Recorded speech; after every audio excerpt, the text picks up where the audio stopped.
simple. She quit. "I've made arrangements for my replacement," she told them, careful not to let her giddy laughter escape. She quit. Tomorrow she would not walk through the front doors and take the elevator up to her executive office on the penthouse floor. Tomorrow she would be in another place, another city, another state, maybe even another country. She passed around the hiring reports her secretary had typed up and bound neatly with cheery yellow covers. "I've done all the preliminary interviews and narrowed the candidates down to 3, any one of which I myself would have utmost faith in as the new president of Carver Software." All 12 members of the board started talking at once. Marie held up her hand. "Should you decide to hire an outside candidate," she said, "you would, of course, require my approval as the major stockholder of this company. But I think you'll be impressed with the choices I've given you here." She rapped the yellow-covered report with her knuckles. "I ask that you hold all of your questions until after you've read this. If any concerns remain unanswered, you can reach me at home until 6 o'clock this evening. After that, I'll remain in touch with my secretary, whom I've promoted to executive assistant." She smiled. "I appreciate your understanding and will see you all at the next annual shareholders meeting." She gathered up her briefcase and walked quickly out of the room. The opium was working. His pupils had retracted almost to a pinpoint, and he was drooling slightly, blinking sleepily as he watched her dance. This was the part she liked. This was where she showed him what he would never again have the chance to experience, to violate. True, this one had been gentle. His soft old hands had never struck her. He'd been careful not to hurt her. He'd given her expensive presents, fancy gifts.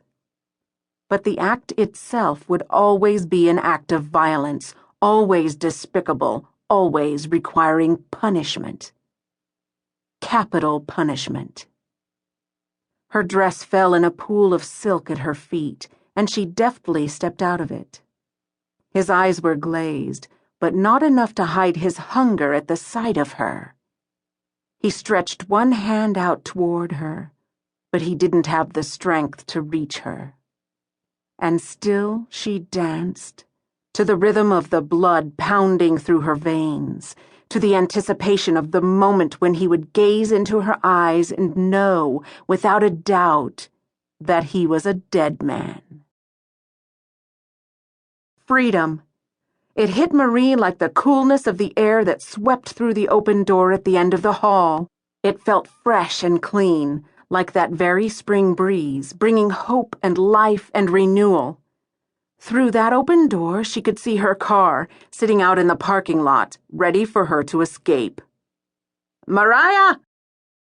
There was only one person on that board of directors who could slow her departure. Susan Kane. Aunt Susan. Marie turned but kept moving backward down the hall. Susan followed, her long batik-patterned dress moving in the breeze, disapproval in her slate-blue eyes. "Mariah," she said again, calling Marie by her childhood nickname. "Obviously you've been planning this for some time." Marie shook her head. "Only 2 weeks. I wish you had told me." Marie stopped walking then, meeting the older woman's sternly unwavering gaze. "I couldn't," she said. "I didn't tell most of my own staff until this morning." "Why?" "The company doesn't need me anymore," Marie said. "It's been 3 years since the last layoffs. We've turned it around, Sue. Profits continue to rise. We're thriving. You know the numbers as well as I do.